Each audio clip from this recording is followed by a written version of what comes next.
Olá, boa noite a você neste dia 1º de maio, aqui no nosso TVBE, sempre em ponto às 22 horas com você, falando através do canal 21 para você de Itajaí, de Navegantes, de Penha, de Pissarras, de Barra Velha, de Ilhota, de Luiz Alves. Que alegria, que coisa boa estar falando com você. Quase um ano já aqui com o nosso TVBE Entrevista, nessa nova fase da TVBE que está há 17 anos com você, da nossa comunidade. A você também do Canal 17, na cidade de Itajaí, via cabo, e também na cidade de Brusque, Canal 19. Obrigado por você estar nos assistindo, sempre com temas ligados diretamente à nossa comunidade. Hoje foi um dia de festa, né? Entre muitas aspas, mas foi dia de festa, sim, dia do trabalhador. É um dia comemorado, instituído aqui no Brasil, para que realmente o trabalhador seja valorizado, mas as prestações de contas com o governo, com a iniciativa privada, realmente o déficit é muito grande, o trabalhador está totalmente injustiçado nas nossas leis trabalhistas. Aliás, temos aí uma reforma trabalhista em pauta. Gostei de muitos assuntos dessa reforma trabalhista, extremamente importante que ela aconteça, sempre atrasado, porque nós estamos no Brasil, mas vai acontecer. A reforma previdenciária é outra, até o próprio Código Penal precisa ser modificado na sua essência também, e o Código Tributário, este que rouba o Brasil dia e noite, esse poderia até ser exterminado, porque só serve para botar dinheiro de um lado e tirar do lado mais fraco.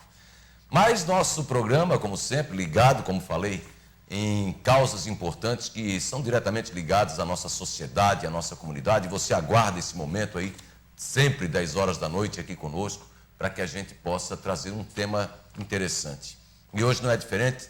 Neste dia 1º de maio, nós reservamos um tema que foi recorrente durante o início do mês de abril, tema sobre psicologia infantil e adolescente, tema que culminou, inclusive, com um estouro nas mídias sociais e televisivas com o caso do Baleia Azul, um exagero absurdo de mídia sensacionalista e de redes sociais de responsáveis que postam até que o Lula morreu todo dia. Então, a gente trouxe aqui uma psicóloga para falarmos muito sobre o que você tem que fazer para cuidar do seu filho, para cuidar do seu adolescente. E para você, adolescente que está nos assistindo, preste bastante atenção, porque o programa hoje é dedicado a você. Conosco está aqui a doutora Carla, que é psicóloga, e vai falar para a gente sobre este tema. Mas não sem antes dar o seu boa noite. Boa noite, Carla, tudo bem? Boa noite, Sandro. Muito obrigada pelo convite. É uma honra estar aqui para a gente falar desse tema tão importante. A honra é toda nossa. Obrigado por ter atendido prontamente a este convite. Como é que é o dia de uma psicóloga hoje, psicóloga do Hospital do Coração, é isso? Também. Eu atuo no Hospital do Coração, e que é um trabalho muito bacana, que me gratifica muito e também de muita importância, né? E trabalho no consultório com psicologia clínica. Psicologia clínica. E lá no Hospital do Coração é atendendo as pessoas pós-operatório, essa rotina? Na verdade, o trabalho do psicólogo hospitalar, ele... Alguns, não tem muitos anos que nós temos essa especialidade. Não tem, né? De psicologia hospitalar. Não, hoje sim, eu sou especialista em psicologia hospitalar. Não, mas não tem muito tempo. Não tem muito tempo. E o psicólogo hospitalar, na verdade, ele cuida de todos. A intenção é essa. Olhar o hospital, né, como uma instituição de saúde, mas também como uma empresa, né, que tem os prestadores de serviço. Então, além dos pacientes, nós também temos que nos preocupar com os colaboradores, com os familiares. Você sabe que uma internação em hospital, independente da idade, você sai da tua rotina, você perde... Muda tudo, né? Você perde a tua identidade até, às vezes. Verdade, né? Então, o psicólogo se preocupa muito em cuidar da dignidade do paciente, para que ela se mantenha na maior parte do tempo, né? E o que é interessante que você me falou agora, e eu não imaginava que fosse desta forma, também do grupo de colaboradores, médicos, enfermeiros, atendentes? Sim, nós temos essa preocupação, mas claro, hoje no Hospital do Coração eu sou a única psicóloga que atende, mas nós estamos com uma diretoria nova, o hospital está passando por um momento que eu diria muito importante, se reestruturando. Delicado para o bem, porque está sendo, grandes modificações estão acontecendo e isso está sendo muito bom, né? Nós vamos crescer muito, porque o Hospital do Coração é um hospital de referência em Balneário Camboriú, né? Nós atendemos muitos pacientes também aqui de Itajaí. E muito elogiado. Que bom. Muito elogiado. As pessoas que são atendidas pelo Hospital do Coração, como você falou, é uma referência. E eu tenho amigos que por lá passaram e, graças a Deus, passaram e voltaram. É isso. Né? Porque o hospital realmente tem alto grau, alto nível em atendimento hospitalar com relação ao coração. Que bom. Mas, claro, sempre tem que melhorar, né? Sim. Assim como nós vamos falar depois muita tecnologia nós vamos também, falar né? depois das famílias, né? Do adolescente, os pais. A gente sempre tem que estar aberto às mudanças, porque o processo nos cobra isso, né? A vida nos cobra isso. E a tecnologia também. E o hospital, também. A tecnologia também. O hospital não pode fugir disso. Não. Nós temos que acompanhar essas mudanças todas que estão acontecendo, né? E cada vez tentar prestar um serviço melhor.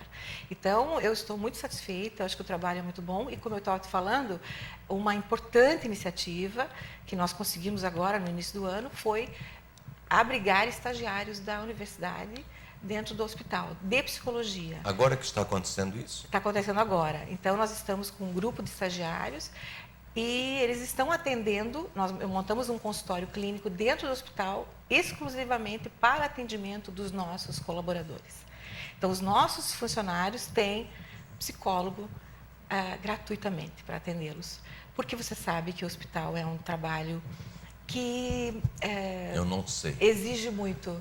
Porque mas a gente né? imagina, mas eu imagino assim a vida de um médico, exige muito, porque a gente não consegue trabalhar ficando distante do paciente. Aí a gente não faz um bom trabalho. Para você poder fazer um bom trabalho, seja o médico, a enfermeira, o rapaz do laboratório, a recepcionista, todos, o diretor do hospital, tem que ser muito humano. E hoje se fala muito nisso, e é isso que a gente está fazendo lá, é humanizar o atendimento do hospital, cada vez mais. Então, quando um paciente fica hospitalizado por algum tempo, todo mundo se comove junto, porque a gente cria vínculo com esse paciente, não só com ele, como com a família também. A gente acaba gostando, a gente acaba, né, a gente troca telefone. E a recíproca é verdadeira, né? Então, porque os pacientes também acabam gostando, os familiares gostando da equipe médica, de tudo que estão fazendo por seu ente querido que ali está. Com certeza, né? Então, esse é um trabalho que está me orgulhando bastante de fazer. Eu tive particularmente, né, a perda do meu pai há 3 anos atrás, e ele estava hospitalizado, vítima de um AVC, e foi a óbito, evidentemente, mas nós sempre tivemos assim um carinho muito grande pelos atendentes. Com toda a dificuldade, nós estamos falando aí do Hospital Marieta, que não é o Hospital do Coração, o tratamento depende muito das situações, inclusive financeiras, né, para que seja um bom atendimento. Mas é um bom hospital também. Mas é um bom hospital mesmo, Muito bom. Isso é exatamente o que eu ia colocar, porque fomos atendidos pelo SUS, com excelente padrão e com profissionais envolvidos. Isso. Então, doutora Carla, quando há um envolvimento que é inevitável de um médico, de um enfermeiro, de um atendente, ele se comove. E isso, psicologicamente, o abala muito. Como é que faz esse vai e volta de alto estresse, retorna, respira? Que tipo de trabalho é feito com os colaboradores? Isso. Por isso que é tão importante essa iniciativa de cuidar agora dos nossos colegas lá, né? Todos oferecendo esse serviço de psicólogos, né? Para atendê-los, porque depende muito do momento de vida de cada um, né? Tem isso ainda, porque eles também têm vida, né? Claro, então assim, se eu tiver um problema, estou passando por um problema familiar, pessoal, e vou para o hospital, e encontro um problema semelhante, eu me identifico com aquele paciente, com aquela família, com aquela situação, com certeza eu vou sofrer mais. E talvez eu tenha dificuldade de lidar com a situação, né? Então, o importante é que a gente que trabalha, que presta serviço na área de saúde, esteja muito consciente das nossas próprias dificuldades, para a gente não misturar muito, para a gente não sofrer muito, né? Mas, eu costumo dizer, doutora Carla, que, por exemplo, apresentador de televisão, esse não tem problema fora de casa, fora da tela. A vida dele é sempre uma beleza. Eu acho que psicóloga também não tem problema, né? Bom seria, né? Claro, nós somos imbatíveis. Ninguém toca na gente porque nós somos o apresentador de televisão. E muitas pessoas que me encontram, né, no dia a dia, porque eu sou do dia a dia, da lotérica, da rua, da praça, e aí você não é o Sandro lá da televisão? Isso é espetacular, porque, claro, mas pô, que legal, estou por aqui, mas eu sou daqui, eu vivo aqui. Então, quando você chega aqui na televisão, como médico chega no Hospital do Coração, como a enfermeira, ou quem quer que seja que esteja lá, ou a psicóloga, né, porque a psicóloga ela tem que estar acima do bem e do mal na hora de fazer uma avaliação, uma consulta com alguém, porque o problema que ela teve em casa, ou no trânsito, ou no supermercado, esse tem que ficar bem longe para que se possa ter o meu caso também. Qualquer problema que eu tive aqui 10 minutos antes de chegar aqui, se teve um problema de um cabo que não funcionou, do carro que pifou, do portão que não abriu, da chuva que caiu, ficou tudo lá fora, porque aqui nós temos que passar essa alegria para o nosso telespectador. E esse trabalho psicológico eu acho extremamente valoroso. Muito bom, é verdade. Nós vamos a um rápido apoio cultural e voltaremos em seguida, sim, para sabermos aí agora, vamos... Mas não, antes do apoio cultural, doutora Carla, eu cometi uma gafe, mas não faz mal, a gente retifica rapidinho. Um pouquinho da sua história, de onde a senhora veio, como é que chegou até a psicologia? Veio de São Lourenço do Oeste, é isso? Na verdade eu sou catarinense, né? Sou aqui do estado, mas eu nasci no oeste do estado. Moro aqui há uns 9 anos. E quando vim para cá, já vim para cá trabalhando em hospital. Já era psicóloga? Já há muito tempo. E vim para cá já trabalhando no hospital, montei um consultório também, né? E tenho família aqui, enfim, e gosto muito de morar aqui em Balneário, na região. Acho aqui apesar de gostar muito de onde eu vim, eu acho que não voltaria mais. Porque não? A gente já me sinto fazendo parte daqui. Eu acho que eu iria para lá. Mas aqui é maravilhoso. É muito bom aqui, mas eu acho ótimo aquilo lá. Eu gosto muito do povo daqui. Eu acho que todo mundo cada um veio de um lugar diferente, a gente acaba se encontrando, todo mundo com as mesmas necessidades, né, de estar junto, de fazer o melhor. Então, eu fui muito bem acolhida aqui e pretendo ficar por muito tempo. E por que escolheu a psicologia como profissão? Olha, isso foi muito jovem. Eu, na verdade, faz muito tempo que eu já trabalho nessa profissão, né? E foi na adolescência essa escolha. E me identifiquei, li um pouco. Eu acho que é o que todos os jovens devem fazer, né? Devem ler quando pensam numa profissão, na época do vestibular, é se informar sobre as profissões, né? Eu pensei em várias, né? Umas que não tinham nada a ver com psicologia. Mas, na verdade, foi a que eu mais me encontrei e achei que aí eu poderia me gratificar, né? Porque a gente sabe que, inclusive, tem várias pesquisas, e eu prego muito isso em palestras que eu fazia muito antigamente, agora não mais tantas, nessa área da organização das empresas, que, se você parar para analisar, as pessoas não trabalham, em primeiro lugar, pelo salário. Não? Não, na minha teoria. Certo. As pessoas, elas permanecem no trabalho, naquele trabalho, pela gratificação, pela satisfação. Em segundo lugar, pelo dinheiro. Lógico, ninguém trabalha de graça. A gente pode até ir para aquela situação porque o salário é atrativo. Mas você só permanece naquela situação de emprego se aquilo tiver alguma gratificação, reconhecimento, né? A senhora tem essa tese? Tenho. Porque eu posso até trabalhar com a antítese nesse caso. Sim. Porque eu não discordo.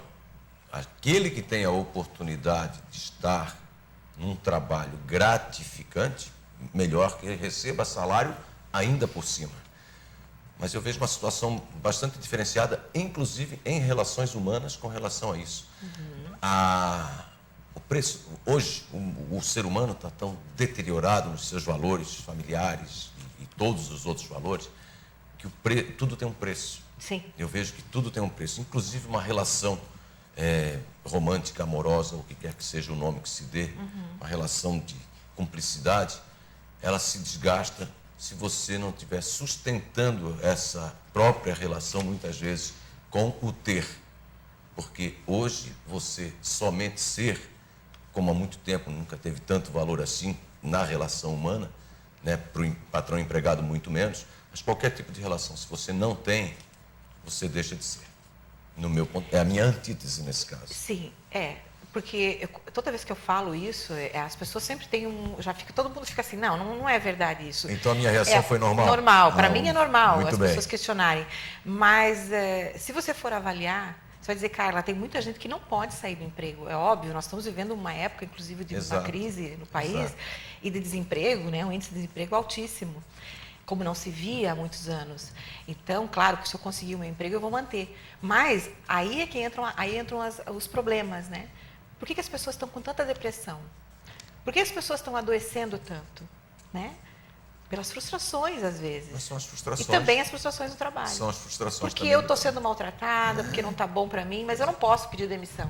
Mas, assim, eu acho que isso é um alerta, né? Para que as pessoas busquem a gratificação. Acho que isso é importante. A gratificação é tudo. Você trabalha com alegria, com ânimo, com bastante motivação. Isso é fundamental. Vamos a um rápido apoio cultural. Voltamos em seguida com o nosso TVBE Entrevista deste dia 1º de maio. Hoje é dia 1º de maio, estamos aqui com o nosso TVBE Entrevista pelo canal 21 da TVBE, aqui na cidade de Itajaí, com o estúdio 3 na rua Estefano José Banoli, 835 no bairro São Vicente, na cidade de Itajaí. Estamos acompanhados da doutora Carla Lenora, que está conosco aqui para que falemos sobre psicologia, que é o tema que esteve aí em alta. Agora nós vamos nos aprofundar um pouquinho, doutora Carla, sobre a psicologia infantil ou adolescente, o que serve para os adultos também, né? Porque eles têm que ter cuidados. Qual o grande problema hoje da psicologia adolescente ou infantil? Na verdade, hoje, né, o tema, assim, é esse jogo da baleia azul, né? Que está se falando muito nos últimos dias, está preocupando muito os pais. Na minha visão, tem o lado bom, né? Você falou na abertura do programa que isso teve muito sensacionalismo, foi feito muita mídia, realmente foi, mas eu vejo que isso teve o lado bom, que é para a sociedade parar para pensar um pouquinho nos nossos adolescentes. Certo. Porque eu não sei se é uma impressão só minha, mas as pessoas não gostam muito de falar. O adolescente é o problema. O adolescente é o problema na família, o adolescente é um problema na escola, ele não tem educação, ele não quer estudar, ele não quer fazer, o adolescente sabe? Então, assim, eu acho que a gente acaba rotulando o adolescente como o aborrecente, né? Como o problema, o diferente, e não presta atenção, né? Que é uma fase importantíssima no desenvolvimento humano, que é uma fase em que existe uma explosão hormonal, que existe muita energia, que existe muita inteligência, sabe? Muito conflito. Muito conflito também, mas isso tudo é muito positivo. Isso é que vai tornar aquele homem... Mas quem é que estraga a relação no seu ponto de vista? Eu acho que é a incompreensão, a falta de diálogo. De cima para baixo. Na verdade... Desde que nasce, né? Como é que nós estamos tratando os nossos filhos, os nossos bebês, né? Os pais esquecem que um dia foram adolescentes, costumeiramente? Eu vejo muito isso. Certo. E falo muito sobre isso, puxo a orelha dos pais, assim. Por exemplo, citando um exemplo que é muito comum e todo mundo que está nos vendo deve pensar. Eu tenho um estilo de música porque eu sou a mãe. Então, a minha época era outra, eu gosto de tal música. Os nossos filhos adolescentes gostam de outro tipo de música. Eu vejo muitos pais não se adaptando. Não, essa música você não vai ouvir aqui dentro de casa. Aqui não pode. Como assim? Você já cria uma barreira de comunicação nesse momento. Então, eu acho que a nossa falha enquanto pais é essa, é a gente não querer evoluir junto, né? Aprender. Eu costumo sentar com os meus filhos e aprender com eles muito. Eles me ensinam muito. Eu ouço as músicas que meus filhos ouvem. Eu não sou a pessoa certa para falar com relação a isso, porque eu acho que eu sou adolescente ainda. Então, eu confesso que eu não cresci o suficiente para ser alguém que vá tolher um jovem. Eu tenho 2 filhos, um de 20 e outro de 15. Não vivo com eles o dia a dia, quem vive é a mãe, mas são meus 2 amores, as pessoas onde eu estou abraçado com eles. Isso é comum, é normal. jogo os videogames deles, ouço as músicas deles, o meu computador fica para o meu filho baixar os joguinhos. Essa liberdade, no mínimo, que um pai acompanhando, por que eu faço isso? Também fica fácil para mim, como pai. Porque meus 2 filhos são extremamente educados, estudam o dia inteiro, são pessoas sociabilizadas, então é evidente que fica fácil. Tem jovens que são problemáticos. Esses problemas, na psicologia, como é que a gente avalia isso, doutora Carla? Os jovens problemáticos. No consultório, quando nos chega uma criança ou adolescente como paciente, né? A gente sempre tem que prestar atenção, eu sempre presto atenção. Se ele não é o paciente identificado dessa família, se ele não é o sintoma desse núcleo familiar, né? A família é um sistema. Então, o que acontece com um vai respingar no outro, não é assim? É por aí. Então, tudo uma funciona. Engrenagem. É uma engrenagem. Perfeito. Então, se a gente conseguir pensar na família desta forma, a gente vai começar a compreender. Ninguém tem problema sozinho numa família, a não ser que viva sozinho, né? Mesmo assim, pode ter. Então, a partir desse olhar de que aquela criança vem para o consultório como sintoma, você vai se preocupar em chamar toda a família para conversar, né? Para descobrir onde é que está o problema. Né? Vai chamar, vai buscar. A gente trouxe aqui algumas principais causas da depressão da adolescência, mas já vamos entrar nesse segundo bloco mesmo, para falar assim um pouquinho de cada uma, para que as pessoas, os pais, os adolescentes, entendam assim os principais problemas que podem causar uma depressão na adolescência. Isso. E que daí desencadeia todo o problema do ser humano adulto. Distúrbios hormonais. Estão explodindo os hormônios. Isso, é muita mudança. Essas mudanças hormonais, elas afetam o humor, né? Então, a gente tem que prestar atenção também e entender que esta fase é uma fase de uma mudança e de uma explosão hormonal e que isso pode alterar o humor do nosso filho. Doutora, nós temos também aqui o histórico familiar de depressão. Sexo feminino, causas genéticas que a senhora elucidou aqui. Esse histórico familiar de depressão, isso é hereditário? Pode ser também hereditário. Nossa. Depressão pode ser hereditária. Por isso que eu não sou depressivo, porque a minha mãe não é, então estou salvo nessa. Que bom, que bom. Estresse, doença crônica, aí a coisa já é perda do namorado, da namorada, fracasso no vestibular. Isso. O fracasso no vestibular e a exigência, porque isso é assim, a família acaba exigindo muito do adolescente, né, nessa época de escolha da profissão, e aí não passa no vestibular, isso gera muito estresse, doença crônica, como você falou, né, às vezes a criança já tem diabetes desde de pequeno, tem que lidar com essa doença, não tem tem tratamento, mas não tem cura, então ela acaba sendo diferente na escola desde sempre, e isso tudo gera esse estresse muito grande, né? Até vou parar um pouquinho nesse quesito especialmente, porque a gente sabe que na vida com saúde tudo é bom. Até uma briga é boa se você tem saúde. Não faz mal. Mas você sem saúde, evidentemente que quem convive com uma pessoa que tem um problema de saúde tem que ter uma atenção especial.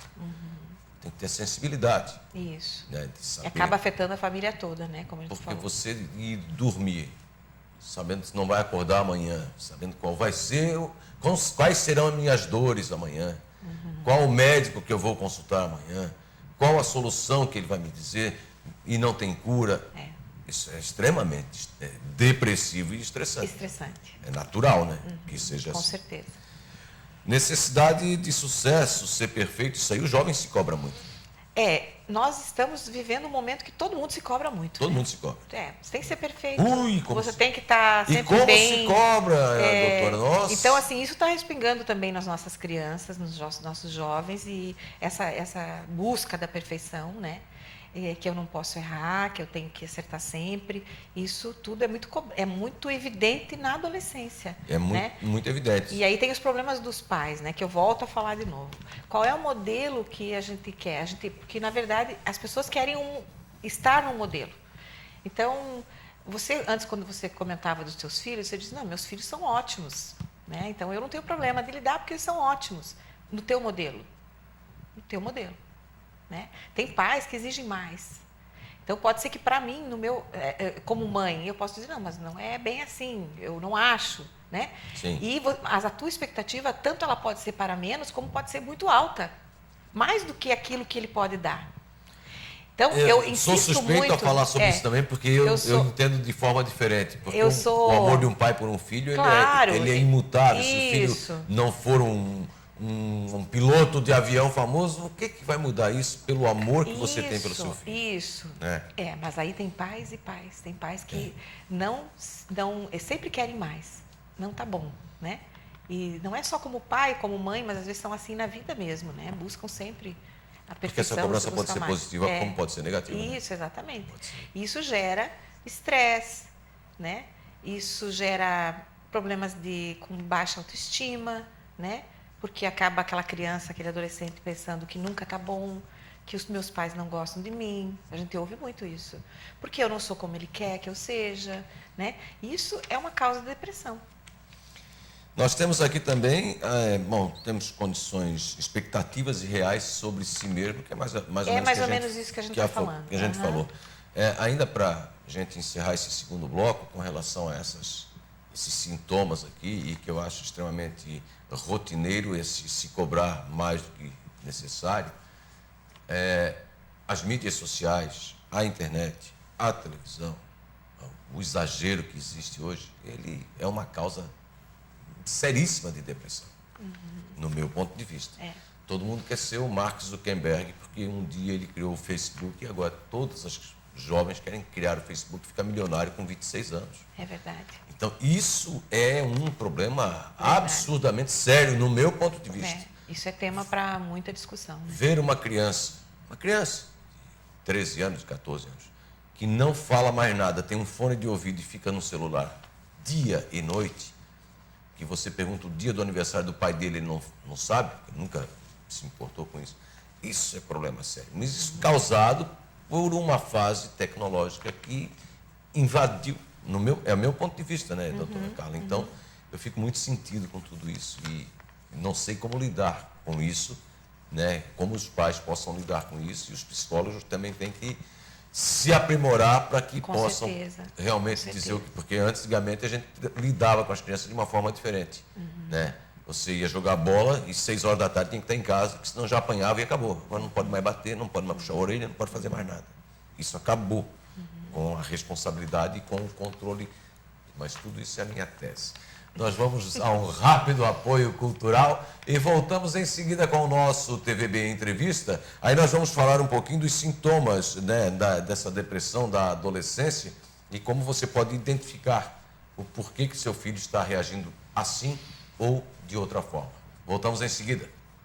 A nossa conversa de hoje é psicologia infantil e adolescente. Estamos aqui com a doutora Carla Lenora, que está falando para a gente sobre algumas causas e alguns sintomas da depressão infantil ou adolescente.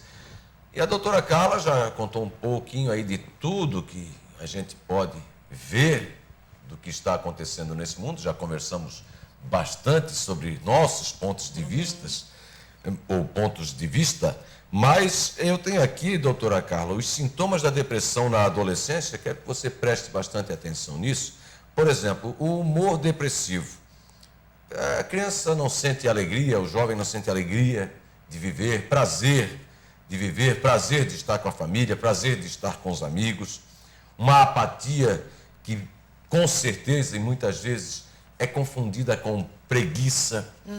O jovem fica esticado no sofá o tempo todo. Isso. E isso, com certeza, deixa ele num isolamento social absurdo. A senhora pode falar sobre esses três tópicos, por exemplo? O humor depressivo e a apatia são sintomas muito importantes que nós temos que prestar atenção nos nossos filhos. E que são comuns. São comuns na adolescência. Muito comuns. Por isso, o índice de suicídio na adolescência é tão alto. Porque nós não estamos conseguindo prevenir, nós não estamos conseguindo fazer um trabalho de prevenção, porque nós precisamos da família, nós precisamos dos pais para poder identificar. Né? Nós não podemos entrar na casa das pessoas e avaliar. Nós temos que... Então, assim, quem tem que fazer esse trabalho são os pais. Né? e prestar atenção. Pode não ser uma simples preguiça, né? Pode ser que ele esteja com depressão. Né? Já é sintoma de depressão, muitas vezes. Pode ser. Tem também assim a irritabilidade e a instabilidade emocional. Como que um pai vai identificar se o jovem está com um problema ou ele é assim, irritado, sempre com aquela instabilidade emocional, daqueles... Agora tem a palavra surta, né? Surta para lá e surta para cá. Na maioria das vezes, os pais dão de ombro, deixa para lá. É jovem, é assim mesmo. E aí, doutora Lenora, como é que faz? Na verdade, nós temos que pensar num aspecto que eu acho que é fundamental, né? As famílias, os pais, têm que fazer vínculo verdadeiro, intenso com os seus filhos. Ai. Como é que faz isso? Porque você fala assim, a gente fala normalmente, né? Não, porque como que eu vou identificar se eles são instáveis emocionalmente, se eles são preguiçosos, ou se eles eles não têm vontade de fazer as coisas, eles não têm alegria, fica sempre carrancudo. Isso parece que são características da adolescência, né? Mas como é que eu posso identificar se o meu filho ficou assim? Por quê? Porque eu sou a mãe e conheço desde que ele nasceu.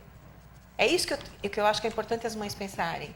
Confiem mais nas suas próprias avaliações, sabe? As mães estão muito inseguras, os pais estão muito inseguros. Não, você tem que confiar no teu taco, né? Assim, avalie. Ele mudou, esse ano o Joãozinho está diferente. Ele não era assim. Agora parece que tudo aflorou, ficou tudo mais intenso. Opa, então é um sinal de alerta. É assim que a gente vai poder identificar. Porque esse primeiro diagnóstico, quem faz são os pais. A escola tem papel importante também, né, para se avaliar no comportamento, no rendimento escolar, né? A professora é importante para dizer aos professores, olha, ele mudou muito, está acontecendo alguma coisa em casa, se os pais não procuram, a escola deve procurar. Mas, doutora Lenora, eu perfeitamente entendi e aí tenho certeza que o nosso telespectador compreendeu bem onde a senhora tocou. Repito, há pouco tempo atrás, 20, 30 anos de ré, a situação era muito diferente. O avanço da tecnologia, de tudo, eu repito sempre isso porque isso é um caso recorrente. Aí tem uma outra situação também. Discriminação social, bullying, palavras notadamente faladas aos quatro cantos toda hora.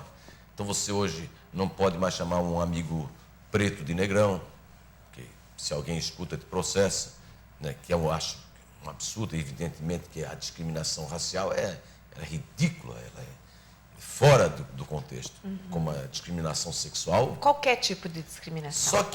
Só que a pressão da sociedade, e não sei de que lado, para que você aceite as coisas com mais naturalidade, é tão grande que você fica reprimido como pai, muitas vezes, e não reage a muitas coisas que você não concorda, mas que você tem que engolir seco, porque hoje a moda é essa. Né? Eu falo, por exemplo, de um filho que chega para o pai e diz, pai, eu sou gay. Qual a reação do pai, no seu ponto de vista? Aceitar? Aceitar. Com certeza. Aceitar. Esse é um tema importante que você tocou. E hoje em dia tem várias teorias, né? E eu tenho certeza que nós vamos nos surpreender com o que vem ainda, né? Mas a homossexualidade não é uma escolha do adolescente, do jovem. Isso cientificamente é comprovado? Ainda não. Doutor, não. Ainda não. Porque o pai tem um sentimento de culpa muito grande quando isso acontece. Ele se sente a última bolacha amassada do pacote. Porque quem acha que a última bolacha do pacote é boa, não é, porque ela está sempre quebrada. Então... Nós já evoluímos muito, já avançamos muito, sabe? Tem muitas pesquisas, muitos estudos. Na época que eu estava na universidade, era considerada uma doença. Sim. Isso há muitos anos atrás. E era mas totalmente assim, era considerado uma doença. Colocado de lado. Né? Olha que absurdo. Então, eu acho que nos últimos 20 anos a gente conseguiu evoluir muito. E, se você me permite, eu acho que isso que está acontecendo é tudo muito bom. Esses questionamentos, essa coisa que você diz, vem muito impositiva, é muito de cima, nós não podemos mais ter cuidado de falar. Claro, às vezes fica meio radical. Mas eu vejo isso com um olhar muito otimista. Que bom, que bom. Porque quando a gente faz uma mudança, quem já não fez uma mudança de casa ou uma faxina, vamos mudar esse cômodo, a cozinha, a gente não tem que fazer uma bagunça, a gente não tem que tirar tudo para fora?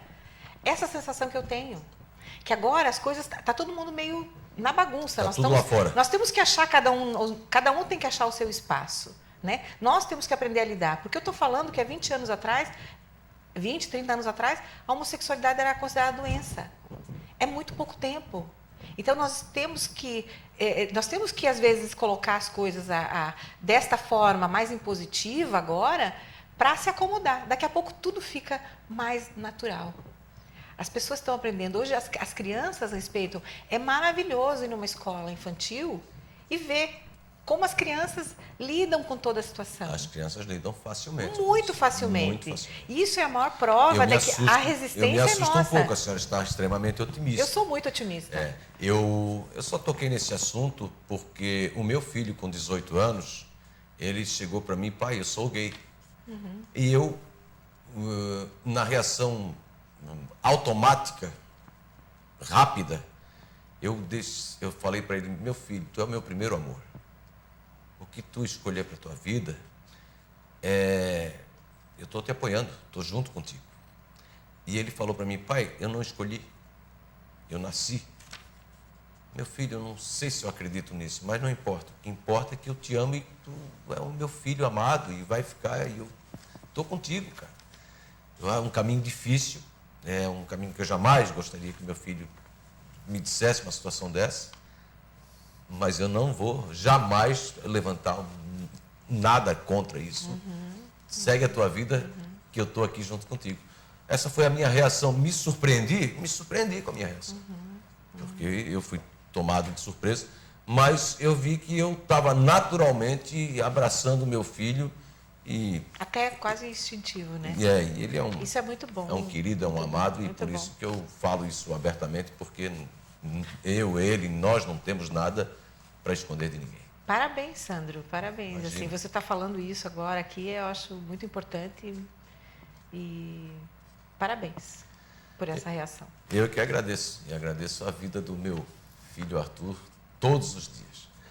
Vamos ao rápido apoio cultural, voltamos em seguida com o nosso TVB Entrevista deste dia 1º de maio.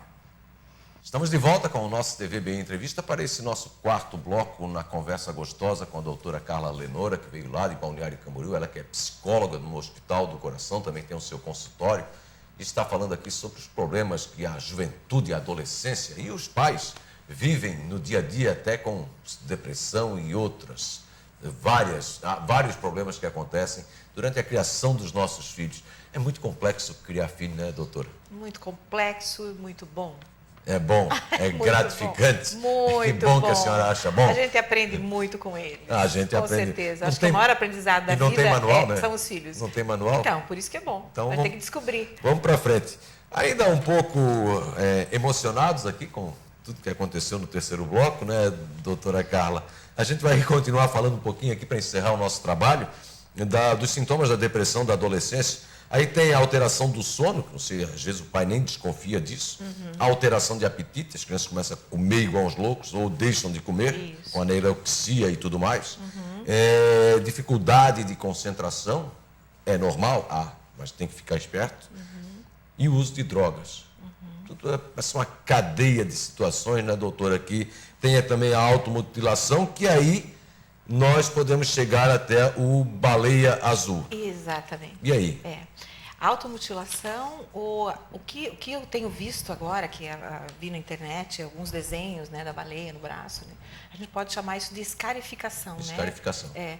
E, assim, automutilação é um dos sintomas da depressão. E não é incomum em adolescente. Que não. Eles cortem. Não é incomum. Não é incomum. Não, eu concordo. Provocador, né? Então, assim, é um sintoma importante. E acho que a gente tem que prestar atenção, procurar ajuda profissional, nesse caso, né? Eu tenho falado da CVV, que é o Centro de Valorização à Vida, que o número é 141. As pessoas liguem, os pais liguem, né? Aí vocês vão dizer, mas eu não tenho condições de pagar um psiquiatra, um psicólogo. Todas as prefeituras aqui em Itajaí, Balneário Camboriú, tem o CAPS, o NAPS, né? Que são esses núcleos de atendimento que tem o psiquiatra, tem psicólogos, né? É importante encaminhar o adolescente para atendimento, para que ele possa falar. Porque assim, ele provavelmente vai chamar a família para a família poder contribuir no tratamento, né? Às vezes é necessário medicação. Às vezes Mas é necessário. por isso a importância de se consultar com um psiquiatra, que é um médico especialista, e que ele vai poder avaliar se é necessário ou não o uso de medicamento, né? Se não, a psicoterapia ajuda muito, né? É fundamental. Eu tenho o meu amigo Antônio Lopes, que é psicanalista, né? Então a gente tem uma conversa extremamente franca e aberta, como a gente está tendo aqui agora com a senhora também. E a pessoa do psiquiatra assusta. Enquanto você está indo ao psicólogo e ao psicanalista, as coisas estão indo bem. Agora, quando chega no psiquiatra, é um negócio assustador, né, doutor?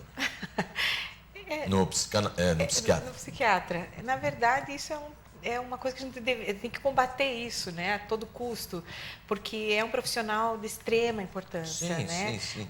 As pessoas, elas se automedicam muito, isso é muito grave, né? Eu vejo muito, tem um nome do medicamento que está muito popular para dormir. Como é o nome aquele? O Rivotril, todo mundo toma Rivotril. Todo mundo, as comadres, todas tomam Rivotril. Mas onde é que a senhora conseguiu receita? Não, eu não sei quem tomava, conseguiu. Não é assim que se toma medicação. Essa é uma medicação que pode ser nociva à tua saúde. Então, por que não consultar um profissional? Existe na rede pública de saúde. Né? Você não vai nem pagar a consulta. Eu vejo... essa coisa de pensar que vai para o psiquiatra só porque os loucos que vão para o psiquiatra, não, de forma nenhuma. Exatamente aí que eu queria chegar. Todo mundo deveria, né, procurar um psicólogo, ter um psiquiatra de vez em quando, fazer uma avaliação. A gente não faz. Depois de uma certa idade, as mulheres vão no mastologista, fazem exames, né? Os homens também, neurologista. Então, por que não a gente fazer uma avaliação? Como é que nós estamos de vez em quando? Olha, doutor, não estou conseguindo dormir bem, ou mudou alguma coisa no meu humor. Não custa nada, vai lá e conversa. Eu fui fazer uma consulta com uma psicóloga, amiga minha. Fiquei lá umas 3 semanas conversando com ela. Mas ela está em tratamento até hoje. Em mim ela não conseguiu dar jeito e ela não conseguiu se superar até agora. Olha, perco o amigo, mas não perco a piada, doutor. É verdade. Automutilação, como a gente falou, escarificação, encerrando o nosso programa aqui, comportamento de risco, esportes radicais, querem fazer de tudo sem proteção, quanto mais risco, melhor. E pensamentos suicidas, que parece ser mais comum do que se imagina, né, doutora Carla? Bem mais comum do que se imagina, infelizmente, né? O índice de suicídio é muito alto a cada 40 segundos no mundo, né? Segundo a Organização Mundial de Saúde, a cada 40 segundos acontece um suicídio, né? Então, isso é muito preocupante em adolescentes. Aqui no Brasil, o terceiro motivo de morte em adolescente é o suicídio, né? No mundo todo, é o segundo motivo, é o suicídio. No Brasil, só perde para acidente de trânsito e homicídios. Bala perdida, essas coisas. Então, no Brasil é diferente. Então, por isso que nós estamos em terceiro. O terceiro é o suicídio. Então, assim, é muito preocupante, né? A gente tem que tomar uma iniciativa, tem que conversar, sabe? Então, eu acho que ter surgido essa discussão agora em cima desse jogo, eu acho que tem um lado positivo, que é a gente parar. Nós estamos aqui conversando sobre isso. Nós estamos falando sobre adolescentes, nós estamos falando sobre os pais.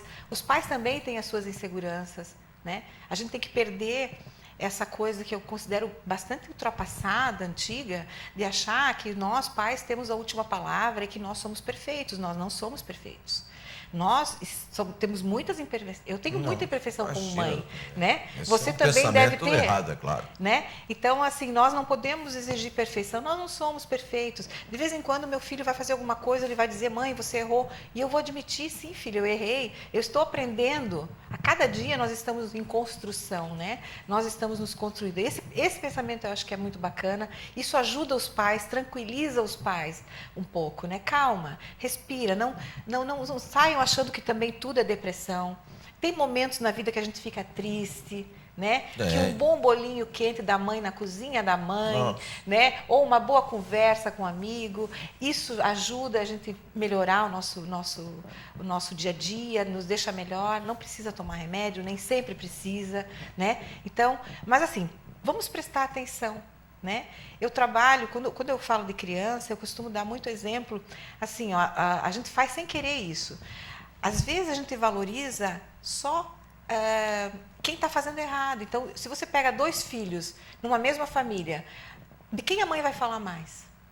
Do que está fazendo certo. Do que está fazendo errado, normalmente. Ah, é? É, porque o fulaninho é aquele que me dá trabalho, porque na escola a professora chamou. Isso é o assunto da família. Acaba sendo aquele que está fazendo tudo errado. E o que a criança faz? A criança ela vai procurar corresponder às expectativas dos pais. Então, se os pais falam o tempo todo, você é terrível, a tendência é a criança querer corresponder. Então, eu vou ser terrível porque o meu rótulo é esse. Vai fazer pirraça. Não é? E aquele que se comporta é aquele que não existe. Você vai para uma família e pergunta, como é que está a fulaninha? Olha, ela não existe, ela é ótima. Ela é ótima. Ela não existe, ela não me incomoda. Isso a gente ouve muito. Isso é muito... É bom a gente prestar atenção, para a gente não fazer isso. A gente tem que valorizar as atitudes corretas dos nossos filhos. E né? não tem manual. Isso é um estímulo. Não tem jeito. Não tem manual. Porque se você elogia o que está fazendo certo, o que está fazendo errado vai ficar cada vez mais esquecido. E a gente tem que conviver com isso, é o nosso dia a dia. E o nosso dia 1º de maio está terminando e nós vamos ter que dizer um tchau para vocês. Eu quero agradecer a presença aqui da doutora Carla Lenora. Esteve conosco durante esta 1h e pouquinho e com essa conversa gostosa, extremamente agradável, e tenho certeza que agradou a todos que estão lá nas suas casas também, doutora. E peço para a senhora, inclusive, como dando o seu boa noite, apaziguando aí o ânimo das meninadas, dos meninos e das meninas, e deixando os pais mais tranquilos com relação a tudo isso que a gente falou, principalmente com relação à Baleia Azul, que fazem mais do que é também. Boa noite, muito obrigado. Muito obrigada, Santo, pelo convite. Foi uma alegria estar aqui. Eu espero ter conseguido contribuir com alguma informação, né? Ter sido útil, né? E aproveitando, porque hoje é o dia 1º, é dia do trabalhador, parabenizar todos os trabalhadores e principalmente os nossos colegas lá do Hospital do Coração, né? Que eles merecem muito o nosso abraço, nosso reconhecimento, nosso carinho pelo trabalho tão bonito que todos fazem, em todos os hospitais da região também, né? Que é um trabalho que é apaixonante, né? Depois que a gente está ali, eu admiro muito esses profissionais, sou fã de todos eles que trabalham no hospital. Nós também somos fã. Baleia Azul, então, calmou.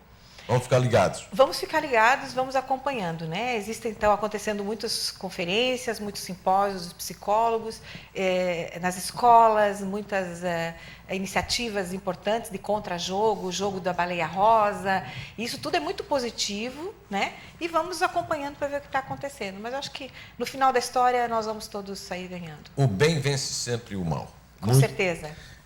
Os contatos da doutora Carla, que tem no telefone do hospital 3261-6800. Tem também o celular, mas eu vou me reservar apenas a dar o telefone fixo aqui do hospital e também, que você está vendo aqui, o telefone do consultório. A você, muito obrigado mais uma vez por estar conosco. Eu quero agradecer aqui imensamente as pessoas que nos assistem, que participam do nosso programa. Amanhã estaremos novamente aqui às 10 horas da noite, ao vivo, com certeza, com mais um tema. Amanhã estará conosco o ex-secretário de Obras da cidade de Itajaí, Tarcísio Zanelato, para mais um papo agradável aqui sobre tudo que está acontecendo na nossa região, que é sempre bom a gente estar atualizado, não é isso? Fica com Deus, porque sem Deus nós não somos nem nunca seremos nada. Amanhã estarei aqui de volta com o nosso TVBE Entrevista. Continue acompanhando a programação da TVBE, que desde 11 horas da manhã está com você, trazendo programação local e sempre com o melhor jornalismo ao vivo durante o nosso Jornal do Meio-Dia e também no Em Defesa da Gente, todos os dias com você. Tchau!